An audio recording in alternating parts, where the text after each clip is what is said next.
Сегодня прозвучал вопрос о том, что если наши представители Северной Осетии в Украине, именно как в виде ополченцев, да, сейчас в сети интернет мы видим то, что там ребята стоят с аланским флагом, естественно, нам было приятно, да, но мы, как жители Российской Федерации, на самом деле не имеем права вмешиваться в дела субъекта другого государства. Другого государства не имеем права, потому что если бы была другая какая-то политика, может тогда, конечно, могли.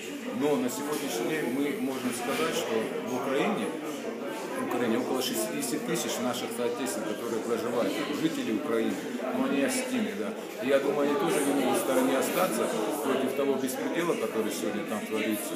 Естественно, я думаю, что те жители, те молодые люди, которые были там на сети интернет, кого показали, я думаю, это жители Украины, но осетинской национальности. Но нам было приятно, что наши соотечественники именно борются с фашизмом, который сегодня беспределом, который сегодня в Украине проходит.